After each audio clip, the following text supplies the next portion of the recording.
Hi guys, இன்றைக்கி ஒரு குட்டி மினி விலாக் பார்க்கலாமா? இன்றைக்கி மணி எத்தனைன்னு பார்த்தீங்கன்னா காலையில் 3:30. எனக்கு சரியான வயிறு பசி. சரி சாப்பிட்லாம் அப்படின்னு சொல்லிட்டு கடைக்கு கிளம்பி போயிட்டுருக்கேன். 3:45 ரோட்டில் எப்படி இருக்குன்னு நீங்களே பாருங்கள். இதுவே காலையில் பார்த்தீங்கன்னா ரொம்ப டிராஃபிக்காக இருக்கும் சென்னையில். பட் இப்போது பார்த்தீங்களா மிட் நைட் எப்படி ஸ்மூத்தாக பீஸ்ஃபுல்லாக இருக்குது. நாங்கள் எப்போ வெளியில் போனாலும் ஃபஸ்ட்டு பெட்ரோல் தான் அடிப்போம். ஏன்னா பெட்ரோல் இல்லாமல் நடு ரோட்டில் நின்று தள்ள முடியாது. ஸோ அதனால் பெட்ரோல் அடிச்சுப்போம். பெட்ரோலை போட்டுட்டு சாப்பிட கிளம்பிட்டோம். ரோடு எப்படி இருட்டாக இருக்குன்னு பாருங்கள். மிட் நைட்னால ரொம்ப குளிருது எனக்கு. இந்த ரவுண்டானம் எங்கே இருக்குன்னு தெரிஞ்சால் கமெண்ட்டில் சொல்லுங்கள், நானும் தெரிஞ்சுக்கிறேன் உங்களுக்கு தெரிஞ்சிருக்கா அப்படின்னு. பரவாயில்ல, மிட் நைட்லாம் பஸ்ஸெல்லாம் ஓடுது இங்கே சென்னையில்.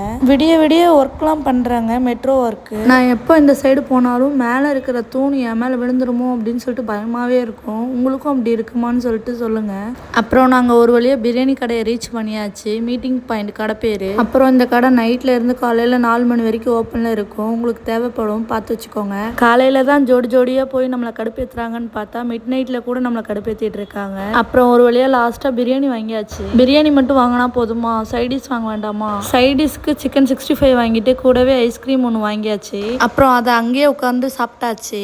ஐஸ்கிரீம்லேயே இந்த லாஸ்ட்டாக சாப்பிட்றது ரொம்ப பிடிக்கும் எனக்கு. ரொம்ப டேஸ்ட்டாக இருக்கும். உங்களுக்கும் பிடிக்குமா? அப்புறம் எல்லாத்தையும் வாங்கிட்டு வீட்டுக்கு போகிறதுக்குள்ளே காலையில் விடிஞ்சே போயிடுச்சு.